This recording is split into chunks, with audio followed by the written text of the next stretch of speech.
গত বেশ কিছুদিন ধরেই আপনারা 18তম শিক্ষক নিবন্ধনের যে লিখিত পরীক্ষা অনুষ্ঠিত হবে সামনের দিকে, লিখিত পরীক্ষাতে কিভাবে খুব অল্প সময়ে একটা পূর্ণাঙ্গ প্রস্তুতি নেওয়া যায় এবং লিখিত পরীক্ষায় এই প্রস্তুতির মাধ্যমে কিভাবে উন্নীত হওয়া যায় সেই বিষয় সম্পর্কে আপনারা ভিডিও চাচ্ছিলেন। তারই প্রেক্ষিতেই আজকে আমি আপনাদের জন্য একটি ভিডিও নিয়ে এসেছি, যে ভিডিওতে আপনি শুধুমাত্র যদি 40 দিন প্রপার ওয়েতে পড়তে পারেন তাহলে আপনি 18তম শিক্ষক নিবন্ধনের লিখিত পরীক্ষাতে উত্তীর্ণ হবেন ইনশাল্লাহ। এটা আমার বিশ্বাস। এই বিশ্বাসটা শুধু আমার থাকলে হবে না, এই বিশ্বাসটা আপনাদের ভিতরেও লালন করতে হবে। মাথায় রাখবেন, যখন আপনি নিজে থেকে মেন্টালি সেট করবেন যে এই কাজটা আপনার দ্বারা সম্ভব, তখন সেই কাজটা অবশ্যই আপনার দ্বারা সম্ভব। আর যখন আপনি নিজে থেকে চিন্তা করবেন যে না এটা অসম্ভব বিষয়, তখন অবশ্যই সেটা আপনার জন্য অসম্ভব হয়ে যাবে। আপনারা হয়তো বা জানেন যে ইসলামও কিন্তু তাই বলে যে কোনো একটা কাজের অর্ধেক হচ্ছে সেই কাজের সম্পর্কে নিয়ত করা। তার মানে আপনি যখন মেন্টালি সেই কাজে ঝাঁপিয়ে পড়ে চিন্তা করবেন তখন দেখবেন সেই কাজের অর্ধেক অলরেডি হয়ে গেছে। আর যখন আপনি ভয় ভীতি পেয়ে সেই কাজটা শুরুই করবেন না, সেটা কিন্তু জীবনেও আর শুরু হওয়ার থাকবে না। সুতরাং আপনাদেরকে একটু প্রপার ওয়েতে লেখাপড়াটা করতে হবে। এই ভিডিওতে আমি আপনাদেরকে বিষয়টা ক্লিয়ার করব যে কিভাবে আপনি 40 দিনে প্রপার ওয়েতে লেখাপড়া করে 18তম শিক্ষক নিবন্ধনের লিখিত পরীক্ষাতে উত্তীর্ণ হতে পারেন। তো চলুন কথা না বাড়িয়ে শুরু করা যাক। প্রথমত যে বিষয়টা আপনাদের জানতে হবে, দেখুন এই ভিডিওটা কিন্তু মূলত 18তম শিক্ষক নিবন্ধনের লিখিত পরীক্ষার প্রস্তুতি। তো এই যে লিখিত পরীক্ষার প্রস্তুতিটা যেভাবে নেবেন আর কি, মোটে আপনারা 40 দিনে এই প্রস্তুতিটা নেবেন। একটা সিলেবাস শেষ করবেন, মোটামুটি 40 দিনের মধ্যে আপনাদের সিলেবাস ইনশাল্লাহ শেষ হয়ে যাবে এবং 40 দিনে আপনি টোটাল সময় দেবেন মাত্র 400 ঘন্টা।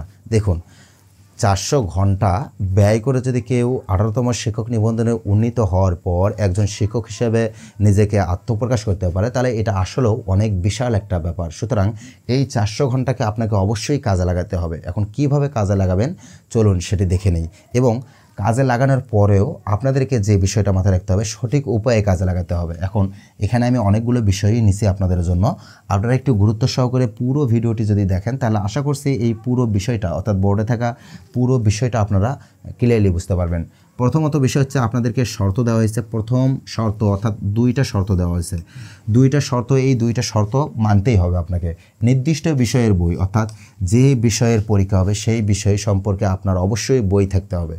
আপনি মাথায় রাখবেন, আপনি একটি দোকান দিয়েছেন কিন্তু সেই দোকানে কোনো পণ্য নেই, তাহলে আপনার দোকান থেকে আদৌ কোনো কিছু কি বিক্রি হওয়া সম্ভব?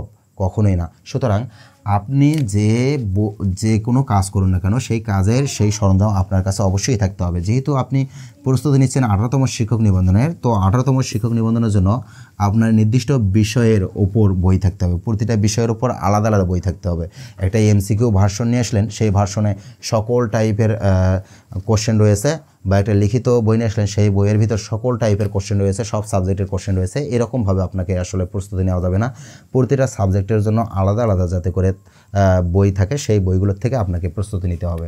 আচ্ছা, নির্দিষ্ট যদি বিষয়ের উপর বই থাকে তারপরেই আপনাকে যে কাজটা করতে হবে, প্রতিদিন 10 ঘন্টা করে পড়তে হবে। দেখুন 10 ঘন্টা করে পড়ার কথা শুনলেই অনেকেই আবার ঘাবড়ে যায়। মাথায় রাখবেন, এই 10 ঘন্টা কারোর জন্য কঠিন হতে পারে, কারোর জন্য সহজ হতে পারে।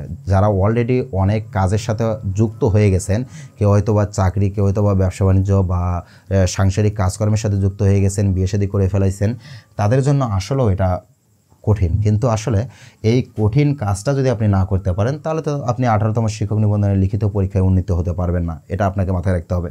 তাহলে যে কোনো উপায়ে অন্য সকল কার্যক্রমকে আপাতত সরে দিয়ে আপনাকে এই 10 ঘন্টা শ্রম দিতে হবে। আপনি 2-3 ঘন্টা দেবেন না, কাজে আসবে না। আপনি যদি 40 দিন 10টা করে ঘন্টা সময় দিতে পারেন তাহলে মোটে আপনার হবে 400 ঘন্টা। এই 400 ঘন্টা আপনাকে অবশ্যই কাজে লাগাতে হবে। এখন এই 400 ঘন্টা যদি আপনি কাজে না লাগানোর মেন্টালি প্রিপারেশন থাকে, তারপরে দেখুন আপনাকে আরও কী করতে হয়। আপনাকে এরপরে 30টি সিলেবাস অনুযায়ী প্রশ্ন পড়তে হবে। প্রতিদিন আপনাকে সিলেবাস অনুযায়ী 30টি করে প্রশ্ন পড়তে হবে। বেশি পড়ার দরকার নেই, শুধুমাত্র সিলেবাস অনুযায়ী 30টি প্রশ্ন পড়বেন। তার সাথে সাথে আরও 70টি সালের প্রশ্ন পড়বেন। দেখুন প্রতিদিন যদি আপনি 30টি প্রশ্ন পড়তে পারেন সিলেবাস অনুযায়ী, আর পাশাপাশি তার সাথে যদি আরও 70টি প্রশ্ন পড়তে পারেন সালের প্রশ্ন, তাহলে সর্বমোট আপনার প্রতিদিন প্রশ্ন হচ্ছে 100টি প্রশ্ন। এবং উত্তরপত্র বাংলা এবং ইংরেজি এই দুইটা বিষয়ে আপনাদেরকে একটু জোরালোভাবে এই 100টি করে প্রশ্ন প্রতিদিন পড়তে হবে।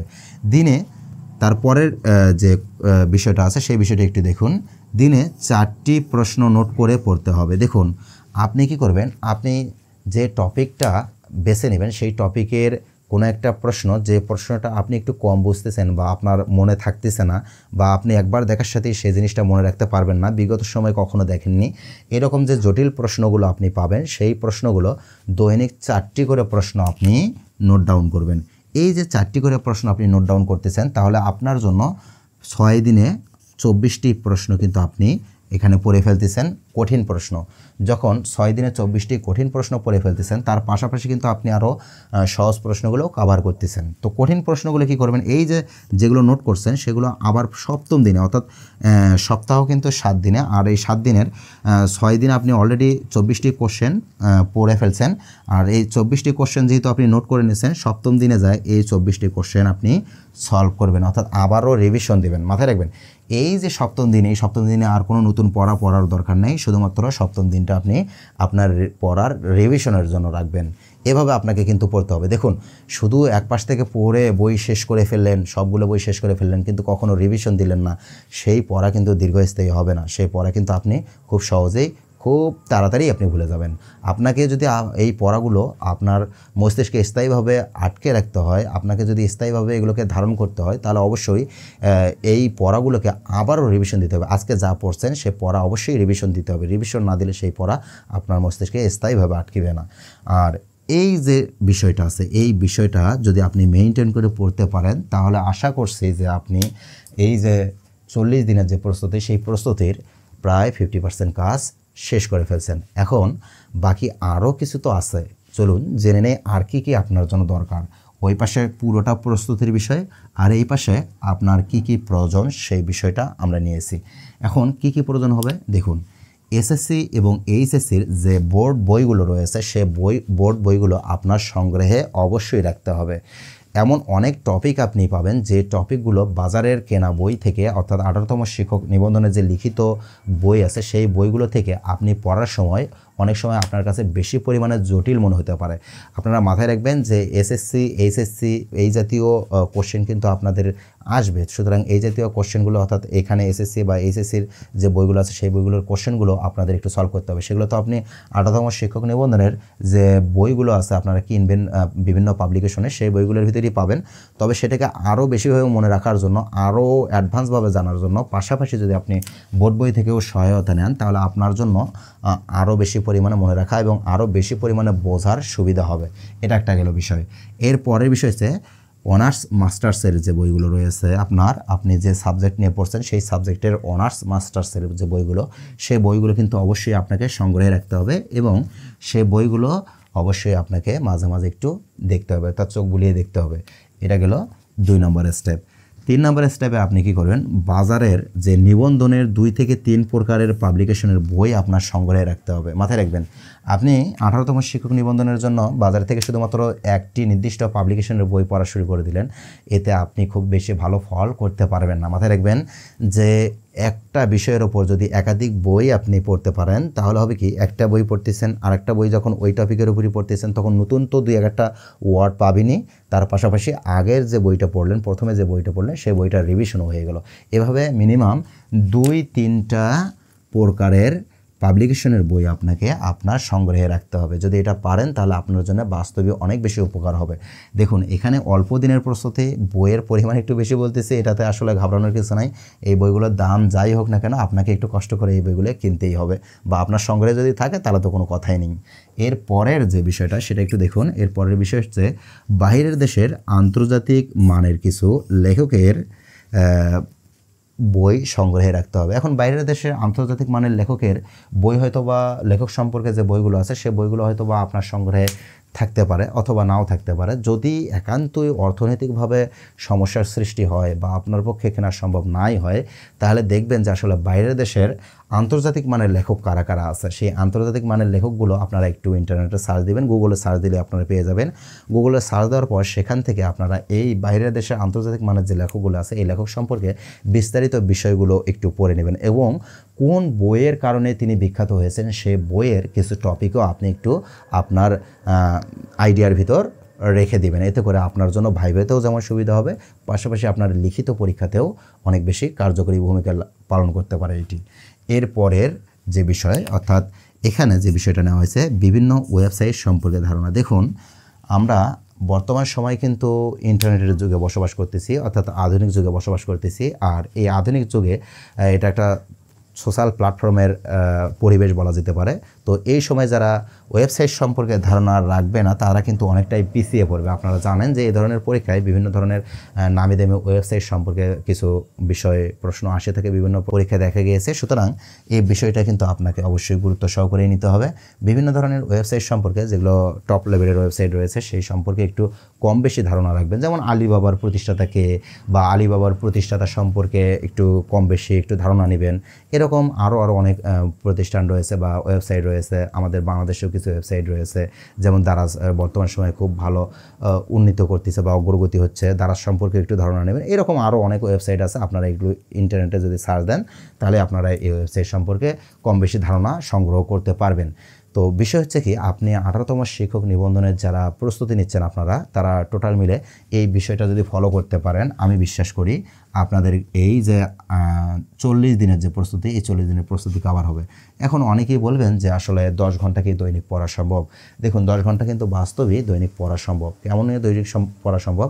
আপনি যদি কর্মক্ষেত্রে কম বেশি সময়ও দিয়ে থাকেন, যদি অল্প কিছু সময় দিয়ে থাকেন, তাহলেও 10 ঘন্টা পড়া সম্ভব। আর যারা ফুল টাইম কর্মে যোগ দিয়েছে তাদের জন্য আসলে 10 ঘন্টা সম্ভব নয়। আর যারা টোটালি এখনও বেকার বলা যেতে পারে তাদের জন্য কিন্তু এই 10 ঘন্টা বা তার বেশি পড়াও সম্ভব। কারণ একটা দিন জানেন যে আপনারা 24 ঘন্টায় সমাপ্ত হয়ে যায়। আর এই 24 ঘন্টার ভিতর আপনি শুধুমাত্র 10 ঘন্টা পড়বেন, আরও কিন্তু বাকি থাকতেছে 14 ঘন্টা। তাহলে 14 ঘন্টায় আপনি যাবতীয় সমস্ত কার্যক্রম মেকআপ করতে পারবেন। মাথায় রাখবেন, এই 10 ঘন্টা যদি সকালে 5 ঘন্টা বা সন্ধ্যায় 5 ঘন্টা এভাবে যদি নেন তাও হবে। তাছাড়াও যদি সকালে 4 ঘন্টা, বিকেলে 3 ঘন্টা বা 2 ঘন্টা, রাতে 3 ঘন্টা বা 2 ঘন্টা, এভাবে যদি ভাগ করে করে যারা একাডেমিক লেখাপড়া করার সময় যে সিস্টেমে লেখাপড়া করছে সেই সিস্টেমে যদি পড়তে পারেন তাহলেও ভালো হবে। তবে একটা বিষয় মাথায় রাখবেন, সব সময় চেষ্টা করবেন ফজরের পরে অর্থাৎ ভোরবেলা খুব ভোরে পড়াশোনা করার জন্য।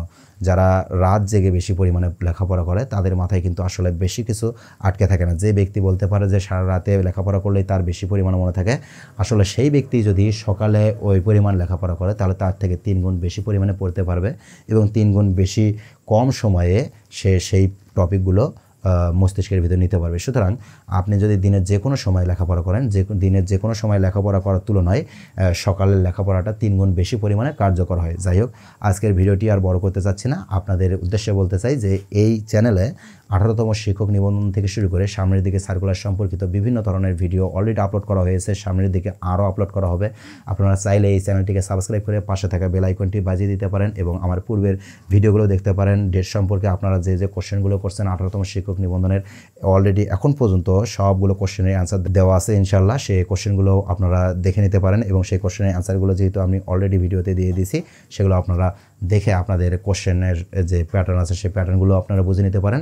ভিডিওটি ভালো লাগলে একটি লাইক দিবেন। দেখা হচ্ছে আবার নতুন কোনো ভিডিওতে। সে পর্যন্ত ভালো থাকুন, সুস্থ থাকুন। আল্লাহ হাফেজ।